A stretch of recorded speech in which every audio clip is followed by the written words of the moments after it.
नमस्कार दोस्तों, मैं जेपी डांडिया आप सभी का आपके अपने YouTube channel dandiya electrical study पर एक बार फिर से स्वागत करता हूं।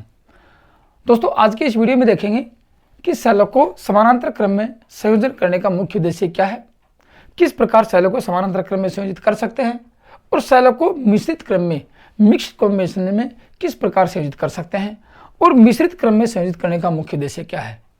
फिर इस वीडियो में ये देखेंगे कि यदि आप सेलों को पैरेलल में संयोजित कर देते हो या फिर मिश्रित क्रम में संयोजित कर देते हैं तो फिर उस परिपथ में धारा का मान क्या होगा, उस परिपथ का कुल रेजिस्टेंस क्या होगा, उस परिपथ का कुल ईएमएफ क्या होगा और पैरेलल में या फिर मिश्रित क्रम में संयोजित करने का मुख्य उद्देश्य क्या है। कंप्लीट रूप से बारीकी से अध्ययन करेंगे क्योंकि दोस्तों ये जो सेल एंड बैटरी का जो चैप्टर है ये मोस्ट इंपॉर्टेंट टॉपिक है। यहाँ से लगभग प्रश्न आने की लगभग संभावना बनी रहती है, तो बारीकी से नियमित पैटर्न के आधार पर कंप्लीट रूप से अध्ययन करेंगे ताकि कमजोर से कमजोर विद्यार्थी जो भी होगा उसको भी आसानी से समझ में आ जाए। और वीडियो को पूरा देखना, अपने नोट्स अपडेट करते रहना। तो आज के इस वीडियो में क्या देखेंगे, पैरेलल और मिक्स कॉम्बिनेशन देखेंगे। इससे पीछे वीडियो में आप लोगों ने देखा था कि सेलों को किस प्रकार श्रेणी क्रम में संयोजित कर सकते हैं, ये देखा। तो आज के इस वीडियो में सबसे पहले देखेंगे पैरेलल कॉम्बिनेशन।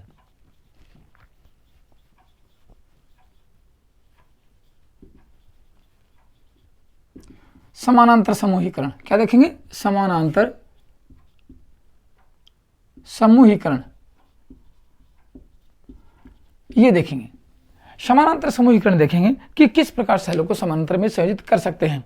अब देखो, आपको सबसे पहले इसकी परिभाषा देखो। परिभाषा देखोगे, एक बार समझ लोगे तो आप आसानी से सेलों को समानांतर क्रम में संयोजित कर सकते हो। कैसे देखो, दो या दो से अधिक सेलों को, क्योंकि आपको पता है कि बैटरी कब की सेलों के समूहीकरण को बैटरी कहते हैं। इससे पिछले वीडियो में मैंने आपको बताया कि सेलों के समूहीकरण को बैटरी कहते हैं। दो या दो से अधिक सेलों को इस प्रकार से संयोजित किया जाए कि सभी सेलों के समान सिरे, जैसे धनात्मक सिरे है तो धनात्मक सिरे, ऋणात्मक है तो ऋणात्मक, एक स्थान पर संयोजित हों, तो वह सेलों का समानांतर क्रम संयोजन कहलाता है, पैरेलल कॉम्बिनेशन कहलाता है। जैसे आपको दिखाऊं, मैं डायग्राम बना के दिखाता हूं कि जैसे एक सेल का ये पॉजिटिव ये नेगेटिव ये हो गया और एक सेल का ये पॉजिटिव ये नेगेटिव। मैं तो तीन सेल लगा के दिखाता हूं आपको, एक सेल का ये पॉजिटिव ये नेगेटिव। अब इन सभी को एक स्थान पर संयोजित कर दिया जाए, मतलब एक साथ संयोजित कर दिया जाए। कैसे कि नेगेटिव नेगेटिव एक, जैसे ये पॉजिटिव है ये पॉजिटिव है ये पॉजिटिव है, ये नेगेटिव है ये नेगेटिव है ये नेगेटिव। कहने का मतलब समान सिरे एक स्थान पर संयोजित होंगे तो वह सेलों का पैरेलल कॉम्बिनेशन कहलाता है। अब इसमें ये देखेंगे पैरेलल कॉम्बिनेशन करने की आवश्यकता क्यों होती है, ये भी देखेंगे, टोटल रूप से अध्ययन करेंगे। अब आपको डायग्राम दिखा कि इसकी परिभाषा क्या होगी, जब दो या दो से अधिक सेलों को इस प्रकार से संयोजित किया जाए कि सभी सेलों के समान सिरे एक स्थान पर संयोजित हों, जैसे धनात्मक सिरे एक स्थान पर हों और ऋणात्मक सिरे एक साथ संयोजित हों, तो वह समानांतर संयोजन कहलाता है।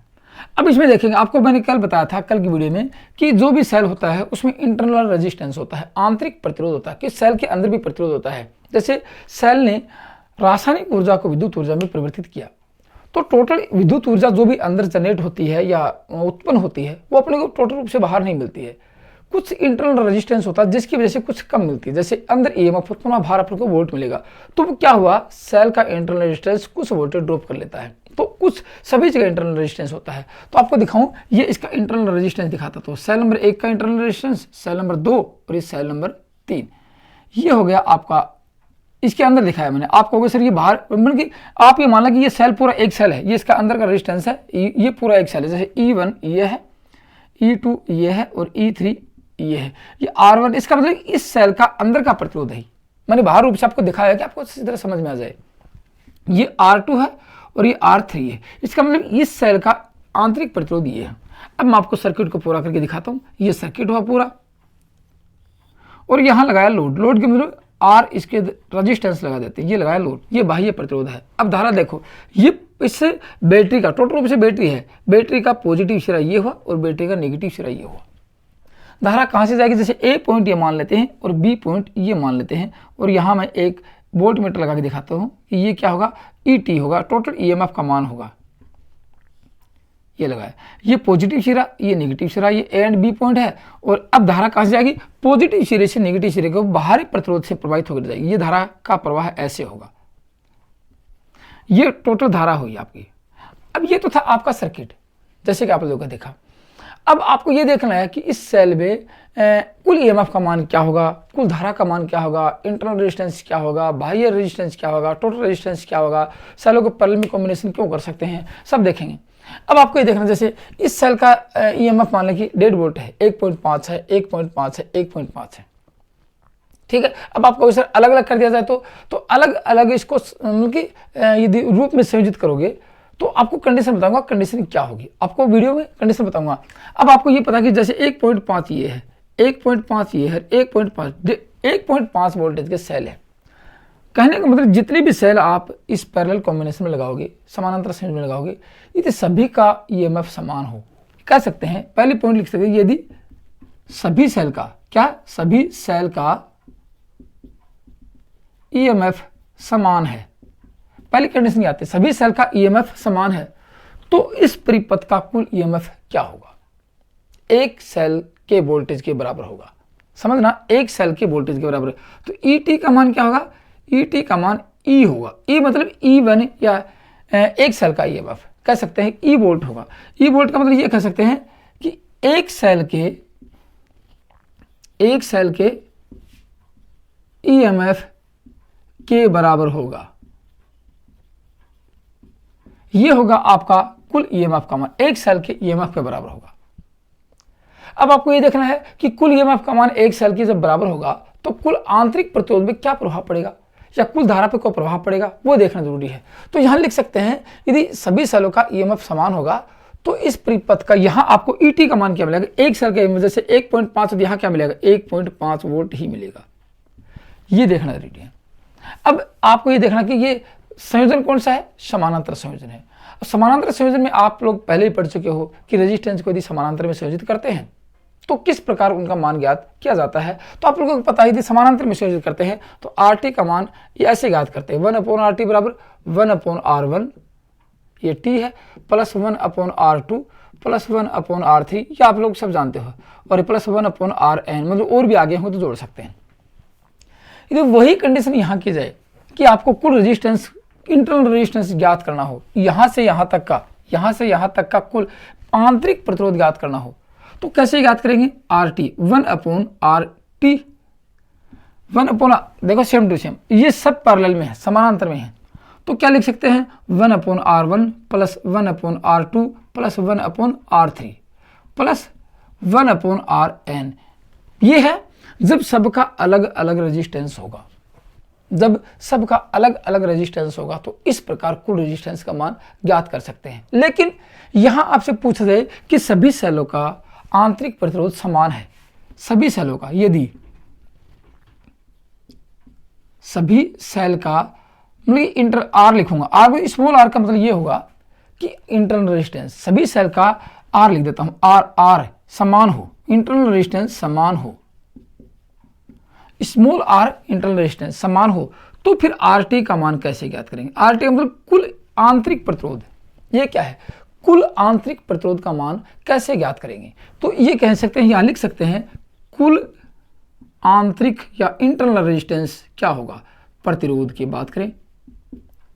मेरी बातें पॉइंट टू पॉइंट समझना और आराम से इसको वीडियो को देखकर अपने नोट्स बनाना, आपको कभी दिक्कत नहीं आएगी, कभी भी दिक्कत आने वाली नहीं होगी। कुल आंतरिक प्रतिरोध क्या लिखेंगे, आरटी, ये आरटी, समझिए आरटी का मान कैसे, सीधे सभी सेल का है, इंटरनल रेजिस्टेंस समान है तो R/N ये हो जाएगा, R/N, एक ये N क्या है, नंबर ऑफ सेल, यहां N आपको लिखा हूं, N क्या है, नंबर ऑफ सेलों की संख्या कर देता हूं, सेलों की संख्या, ये सेलों की संख्या है, जितने सेल होंगे एक जो भी सेल का रेजिस्टेंस है उसमें सेलों की संख्या का भाग दे देंगे तो आपका आंतरिक प्रतिरोध निकल जाएगा। अब आप समझना, ये जो रेजिस्टेंस है ये भी इनके, देखो ये तो यहाँ पे हुआ ऐसे, समझना मेरी बात को, ये तीन समानांतर में है लेकिन ये रेजिस्टेंस इनके श्रेणी क्रम में है। आपको दिखाता हूँ कैसे, देखो ये रेजिस्टेंस, ये सर्किट कैसा बन गया, एक रेजिस्टेंस ये था, एक रेजिस्टेंस ये है और एक रेजिस्टेंस ये है, ये तीनों किस में है, समानांतर क्रम में है, लेकिन ये रेजिस्टेंस कहाँ आ गया, इसके श्रेणी क्रम में आ गया।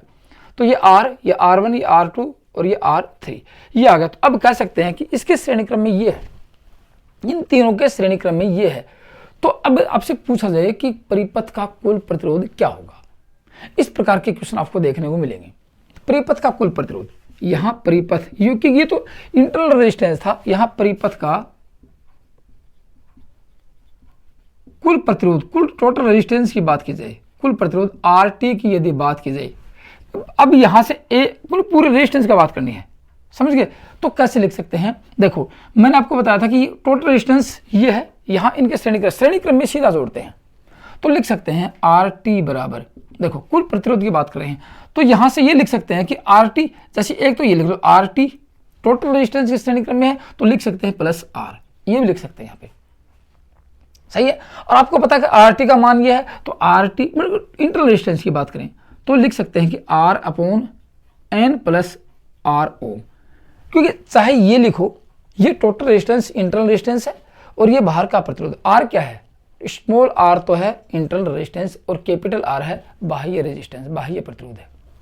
तो ये इसका आप फॉर्मूला ज्ञात कर सकते हो, यहाँ से यहाँ तक का ये भी होता है, ये भी होता है, इसमें ये भी होता है, और टोटल सेल यदि रेजिस्टेंस यदि EMF की बात करें तो 1 सेल के बराबर होता है। यहाँ तक कि किसमें है, ये समानांतर क्रम में पूछे जा चुके हैं। अब समस्या कहाँ आती है, समस्या कुल धारा की बात करते हैं, परिपथ की कुल धारा क्या होगी उसको देखने वाले हैं। अब परिपथ की कुल धारा यदि मैं यहाँ से निकालूं, अब आप मुझसे पूछ रहे कि इस धारा का मान क्या होगी, यदि मैं यहाँ एम्पीयर मीटर लगा देता हूँ, एम्पीयर मीटर, तो आपको देखना परिपथ की कुल धारा, परिपथ की कुल धारा मतलब I की बात करें, और I कैसे, टोटल IT का मान ज्ञात करें, IT बराबर, आपको पता है कि ओम के नियम अनुसार धारा का मान यदि ज्ञात करते हैं तो सूत्र क्या होता है, उसका फॉर्मूला क्या होता है, V/R होता है। अब V कौन सा, देखो टोटल ये है, यहां से कुल धारा ज्ञात करें तो टोटल EMF की बात करेंगे, तो यहां लिख सकते हैं ET, अपने पास EMF क्या है, टोटल वोल्टेज ये है, यहां से टोटल वोल्टेज अपने को ये मिला है। ET की बात कर लेते हैं, E का मतलब, अब आप ET लिखो, याद रखना चाहिए, आप ET लिखो चाहे E1 लिखो, कोई बात नहीं है, यहाँ यदि ET लिख दें तो भी कोई बड़ी बात नहीं है, और ET का मान आपको पता है कि एक सेल के EMF के बराबर होता है, तो यहाँ लिख सकते हैं E या फिर ET, एक की बात आपकी मर्जी, आपको ET लिखा मिले, टोटल EMF की बात कीजिए तो भी वही होता है, और एक सेल का EMF भी वही होता है, समझ गए? आप इसका रिजल्ट देखना, लास्ट में इसका रिजल्ट निकालेंगे, रिजल्ट क्या हुआ। अब देखो ET की बात करें, E, अब आपको इसमें किस में भाग देना कि V/R धारा का सूत्र होता है, तो R ज्ञात करेंगे, R कौन सा होगा, यदि कुल धारा की बात करें तो कुल प्रतिरोध ज्ञात करेंगे, परिपथ का कुल प्रतिरोध आपके सामने ये है, इसका फॉर्मूला ये, तो ये लिख सकते हैं RT प्लस R, एक तो ये लिख सकते हैं RT प्लस R लिख सकते हैं। यदि ये नहीं आता है तो IT का मान आपको पता है, RT का मान ये है, तो IT बराबर हो सकता है E/R/N प्लस R, ये भी आता है। अब आपको पता है कि एक ये है, ये एम्पीयर में आ गया, एक फॉर्मूला ये हो सकता है, क्योंकि आपको पता है कि RT का मान आपके सामने स्मॉल RT मतलब कि आंतरिक प्रतिरोध का मान ये है, तो R/R, तो RT ये रहेगा, यहाँ लिख सकते हैं, या फिर आप कहोगे सर ऐसे नहीं, ये लिख सकते हैं कि ET/RT, ये लिख सकते हैं, और ET का बराबर ये है और RT का सूत्र आपका फॉर्मूला ये है, तो इसकी जगह ये लिखा, उसकी जगह ये लिखा, ये आपका कुल धारा का मान आ चुका है। लेकिन आगे यदि एक स्टेप और सोल्व किया जाए, एक स्टेप को और हल कर दिया जाए, तो फिर देखो क्या होता है। अब आपको पता है ये नीचे अपॉन में आ गया, तो यहाँ एक स्टेप और हल करके देखते हैं कि IT बराबर क्या हो सकता है। देखो E अपने स्थान पर है, लेकिन यहाँ यदि इसको हल करते हैं, इसको यदि अकेले को हल करते हो तो आप इसके एक, तो यहाँ लिख सकते हैं, देखो अब इसको अकेले को हल करके दिखाता हूँ, R/N प्लस R आता है, इसको हल करना है, कैसे करेंगे, एक, इसको सोल्व करो आप, इसको सोल्व करेंगे, N LCM आ गया, NCN तो क्या बचेगा, R प्लस NR, ये बचा है यहाँ पे, तो इसके बदले में आप यहाँ ये लिख सकते हैं, क्या होगा, NR प्लस R/N, ये आता है। अब इसको यदि आगे थोड़ा और, क्योंकि इसके बदले में ये इसको सोल्व किया तो ये आया, इसके बदले में ये लिखा, तो आगे क्या लिख सकते हैं, आगे देखो, आगे ये हो सकता है कि E/, देखो E, इसको सोल्व करते हैं, इसको मतलब ये होता है कि E/1 और NR प्लस R/N, तो N ऊपर चला जाएगा तो लास्ट में क्या आएगा, NE/NR प्लस R, ये आता है। तो ये आपके आगे कुल धारा क्या लिख सकते हैं कुल धारा ये लिख सकते हैं कि आई टी बराबर N E upon N R plus R होता है। ये आपका परिपथ की कुल धारा ज्ञात कर सकते हैं, इसकी वजह से आप परिपथ की कुल धारा ज्ञात। अब देखो आप इसको कह सकते हैं, समझ गए बात। और यदि नंबर ऑफ सेल बढ़ते हैं तो परिपथ की कुल धारा बढ़ती है यहां से। अब आप इसमें एक छोटा सा निष्कर्ष निकाल के देखते हैं। कहने का मतलब इसका निष्कर्ष ये होगा, यदि सेलों की संख्या पैरेलल में बढ़ा दी जाती है तो धारा का मान बढ़ जाता है। देखो एन का मतलब ये है नंबर ऑफ सेल। सेलों की संख्या को बढ़ाएंगे धारा बढ़ेगी, सेलों की संख्या को बढ़ाएंगे धारा बढ़ेगी, सेलों की संख्या को घट देंगे, ये रेजिस्टेंस का मान घटाएंगे धारा बढ़ेगी, रेजिस्टेंस घटेगा तो धारा बढ़ेगी। सेलों की संख्या को, इसका मतलब ये हो सकता है कि एन आई टी बराबर हो गया एन ई, ये समानुपाती हो गया, ये बढ़ाएंगे ये बढ़ेगा। सेल की संख्या बढ़ाते ही, तो अब यहां एक सेल और बढ़ा देते हैं, विचार करना आप लोग, एक सेल और बढ़ा देते हैं, इसके साथ जोड़ देते हैं, ऐसे जोड़ दिया तो क्या बढ़ेगा, सेल की धारा बढ़ेगी, बैटरी की धारा बढ़ेगी। तो कह सकते हैं कि इसका रिजल्ट निकलता है, इस परिपथ का, कुल परिपथ की जो आपने देखा है, इसका रिजल्ट क्या निकला, ये निकल सकता है। यहाँ पे इसको मिटा के दिखाता हूं आप लोगों को। यदि पैरेलल कॉम्बिनेशन में एक सेल भी बढ़ाया जाता है तो परिपथ की धारा, कुल धारा बढ़ जाती है, धारा का मान बढ़ जाता है। तो अधिक धारा प्राप्त करने, कह सकते हैं अधिक धारा प्राप्त करने के लिए सेल को समानांतर में या पैरेलल में संयोजित किया जाता है। रिजल्ट ये निकलता है इसका, तो याद रखना बात, संयोजित किया जाता है। अब क्या होगा इसे देखो, सीरीज कॉम्बिनेशन पढ़ा तो क्या था, सीरीज कॉम्बिनेशन ये था कि यदि सीरीज में सेल बढ़ाया जाए तो कुल ईएमएफ का मान बढ़ता है। यदि पैरेलल कॉम्बिनेशन में क्या होगा, यदि पैरेलल में एक सेल भी बढ़ाया जाए तो मतलब कि जो धारा के पिछले वो बढ़ जाती है, एम्पीयर मतलब धारा क्षमता बढ़ जाती है, वहां वोल्टेज की क्षमता बढ़ती है, यहाँ धारा की क्षमता बढ़ जाती है। ये इसका रिजल्ट निकलता है यहाँ पे। लेकिन अब देखो एक कंडीशन, आपको दो कंडीशन बताता हूँ। कंडीशन में क्या होगा, किस प्रकार धारा का मान अधिक होगा या धारा क्षमता बढ़ेगी, किस प्रकार धारा का मान कम होगा या धारा क्षमता नहीं बढ़ेगी। तो आपको कंडीशन देखो, आप लोगों ने यहाँ इंटरलेशन जोड़ा, इसके श्रेणी क्रम में ये था, ये जोड़ा आप लोगों ने पैरेलल में।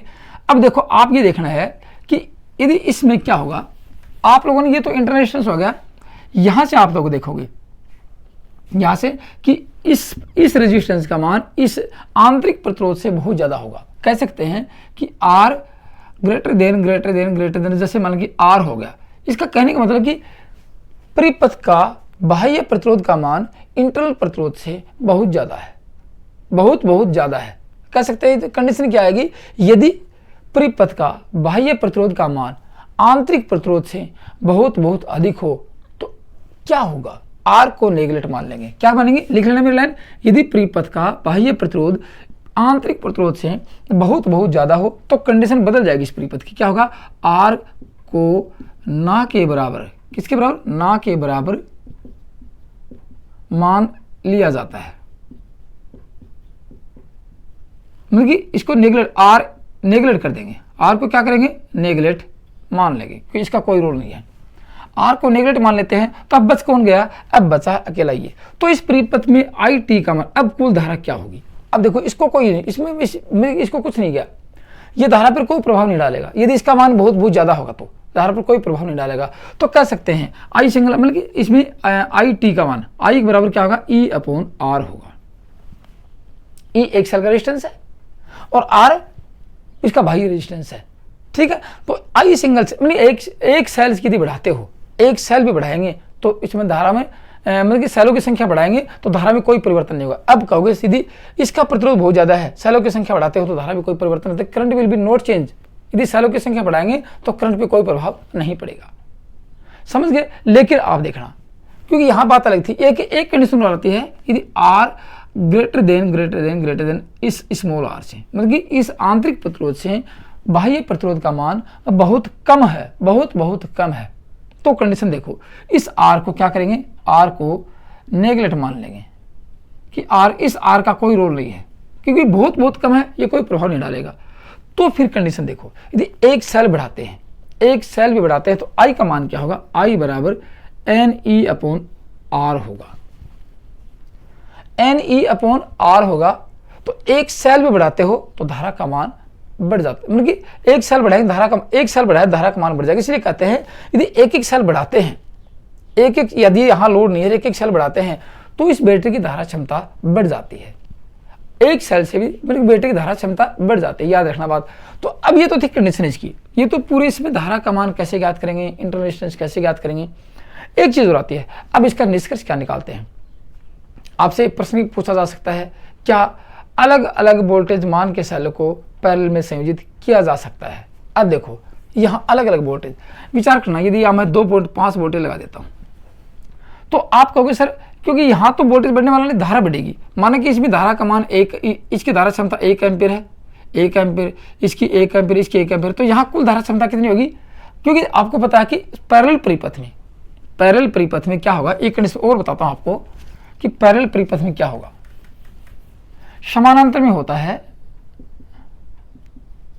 समानांतर में क्या होता है, ये होता है कि आई टी का मान, जैसे यहां धारा का मान 5 एम्पीयर है तो तीनों सेल आई टी का मान क्या होगा, I1 plus I2 plus I3।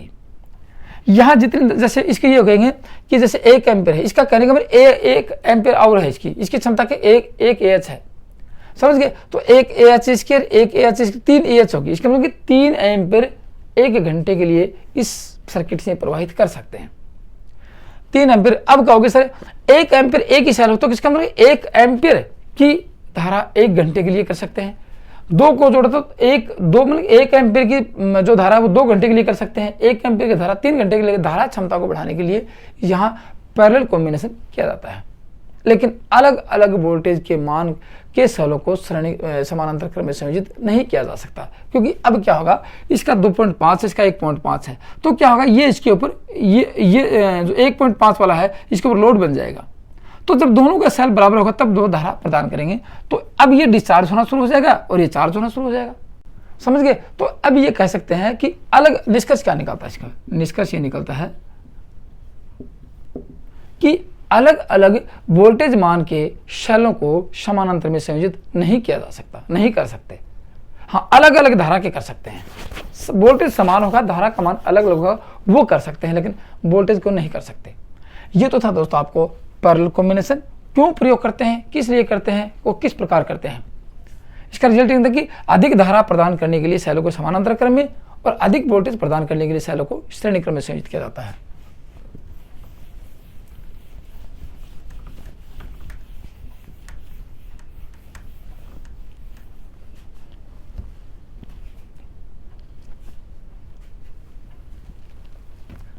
अब देखेंगे सेलों का मिक्स्ड कनेक्शन, मिक्स्ड कनेक्शन या संयोजन या कॉम्बिनेशन।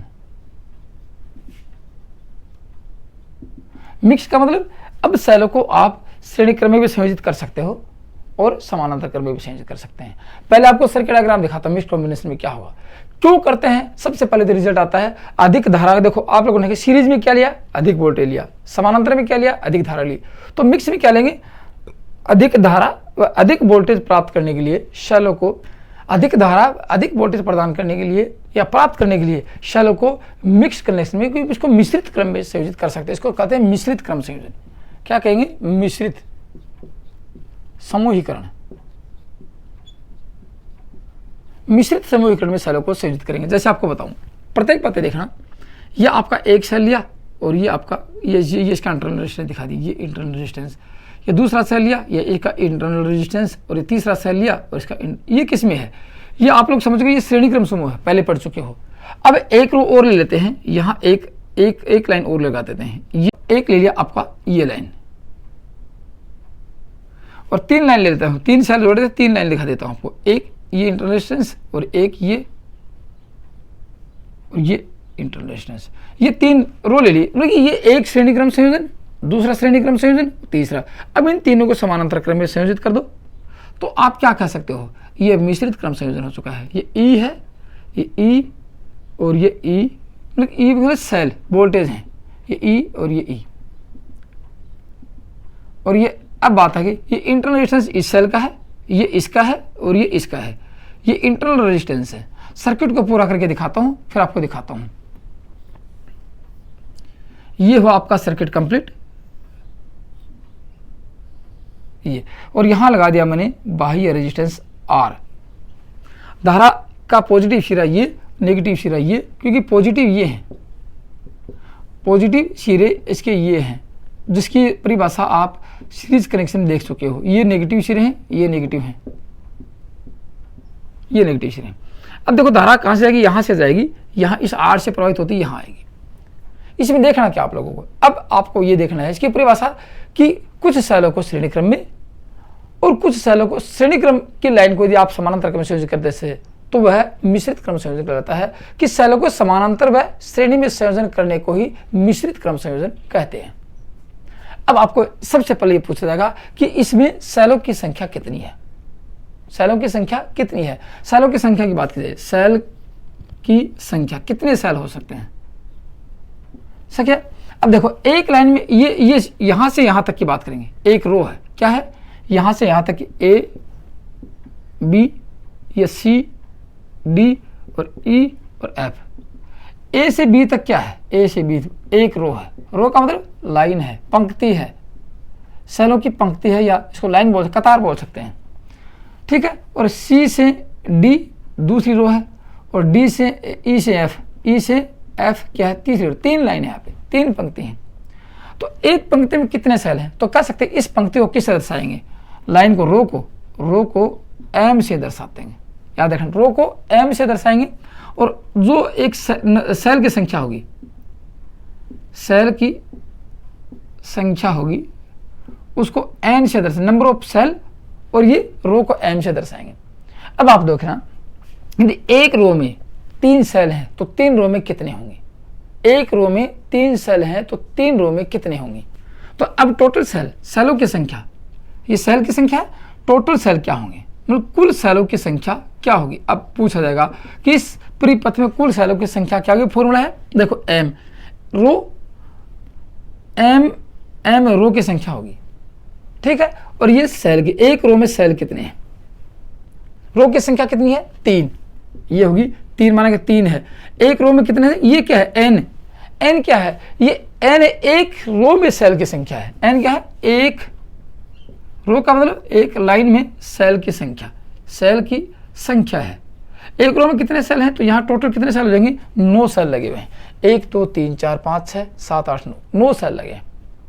तो कहने का मतलब कि ये होगी M होगी रो की संख्या, और N का मतलब एक रो में सेल की संख्या, एक रो में सेल की संख्या। अब आपको ये देखना है कुल EMF कैसे ज्ञात करेंगे, टोटल EMF अर्थात ET का मान कैसे ज्ञात करेंगे। अब आपको पता है जैसे ये 1.5 है, ये 1.5 है, ये 1. विचार करना आप लोग, तो यहाँ टोटल EMF कितना हुआ, इस अकेले A और B के मध्य 4.5 वोल्टेज होगा, क्योंकि आपने सीधा जोड़ा E1 E2 E3 सीधा जोड़ा आप लोगों ने, तो 4.5 वोल्टेज होगी। आपको पता है अब ये 4.5 वोल्टेज, माना कि एक सेल, अब कंडीशन आ सकती है इसकी, ये आ गया एक सेल ये, और एक सेल ये, और एक सेल ये, माना कि इस रो का EMF आया 4.5 वोल्टेज, इसका भी 4.5 वोल्टेज, इसका भी 4.5 वोल्टेज। तो आपको बस ये होगा पैरेलल कॉम्बिनेशन, पैरेलल हो गया, पैरेलल में आपको वोल्टेज मिलेगा एक सेल के बराबर। तो यहाँ एक सेल मतलब 4.5 वोल्टेज, तो कह सकते हैं 4.5 वोल्टेज ही मिलेगा। यहाँ पे कितना वोल्टेज मिलेगा, यदि आप वोल्ट मीटर लगा देखो, ET का मान कितना मिलेगा, 4.5 वोल्टेज ही मिलने वाला है। अब कहने का मतलब आप लोगों ने वोल्टेज के मान को बढ़ाया, तो टोटल EMF मिलेगा एक रो के वोल्टेज के बराबर। टोटल EMF कितना मिलेगा, एक रो के EMF के बराबर मिलेगा। याद रखना बात, एक रो के EMF के बराबर होगा, तो लिख सकते हैं ET बराबर E का, या ऐसे मान लेते हैं कि N, कि अब कैसे जोड़ोगे, N इंटू E, एक रो। याद रखना एक रो की बात करिए, N इंटू ये क्या है, N एक रो में सेल और एक रो में एक सेल का वोल्टेज, ये है, ये जो सीरीज कॉम्बिनेशन देख के आ सकते हो। तो वन रो की बात करेंगे तो आपका टोटल EMF एक रो के वोल्टेज के बराबर, एक लाइन के वोल्टेज के बराबर, एक जो पंक्ति है सेलों की उसके वोल्टेज, एक जो श्रेणी समूह है उसके वोल्टेज के बराबर मिलेगा। अब टोटल इंटरनल रेजिस्टेंस की बात की जाए, आंतरिक प्रतिरोध की बात की जाए कि आंतरिक प्रतिरोध कैसे होगा, आंतरिक प्रतिरोध कितना होगा आप लोगों के लिए, तो RT की बात की जाए, RT का यहाँ से यहाँ इस ए देखिए है ना, इस सिरे से इस सिरे का, या इस सिरे से X और Y के बीच का, X और Y के बीच का आंतरिक प्रतिरोध पूछा जाए। अब देखना ये सब आंतरिक प्रतिरोध, माना कि इसका 1 ओम है, 1 ओम है, 1 ओम है, किसमें है? श्रेणी क्रम में है। फिर ये भी किसमें है? श्रेणी क्रम में है। माना कि इस एक लाइन का जो एक रो है इसका आंतरिक प्रतिरोध 3 ओम है, इसका भी 3 है और इसका भी, ये कितने हैं? ये समानांतर में है। समझ गए? तो यहां लिख सकते हैं टोटल RT का मान कैसे निकाल सकते हैं, समझ गए?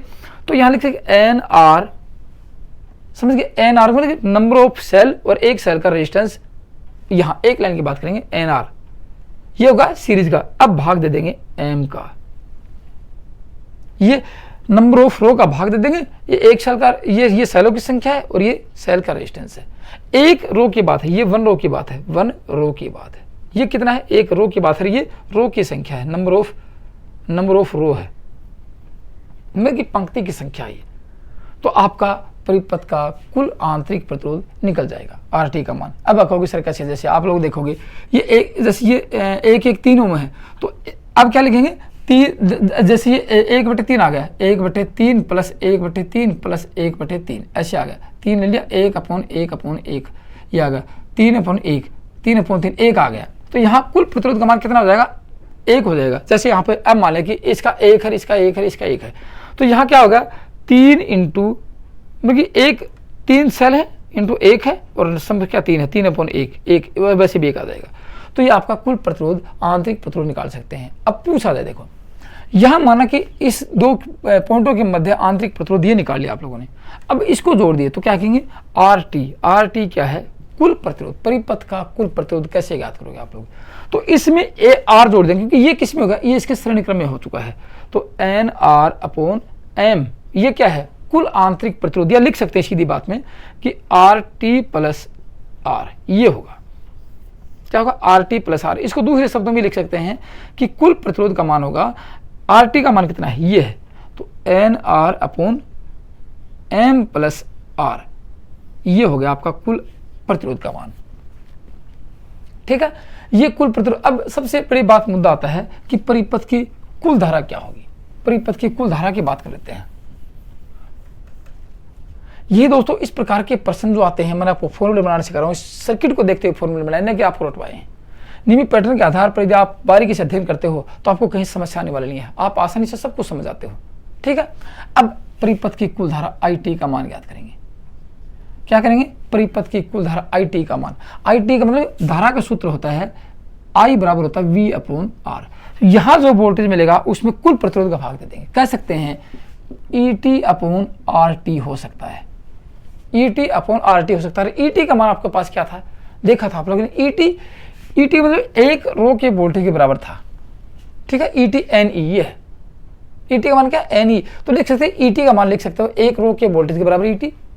और कुल प्रतिरोध का मान आपके सामने ये है, RT का मान। तो इसके लिख सकते हैं RT। देखो ET RT का मान लिखेंगे NR/M + R। ये आपका हो गया परिपथ की कुल धारा ज्ञात करने का फॉर्मूला। अब ET का मान मतलब कि टोटल EMF, ET मतलब क्या है? Total EMF। तो ET का मान ET का लिख दो कि NE ये टोटल EMF है, NE। और ये आपका नीचे है टोटल रेजिस्टेंस NR/M + R, ये आ गया।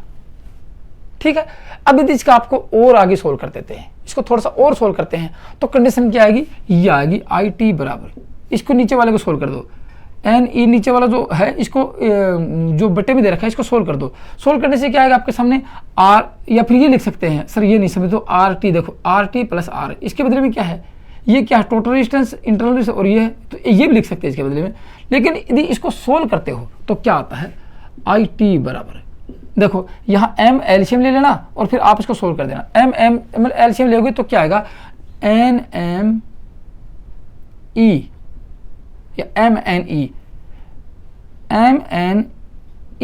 एक तो ये आया MNE, number of row, number of cell और एक सेल का EMF, या फिर MR/NR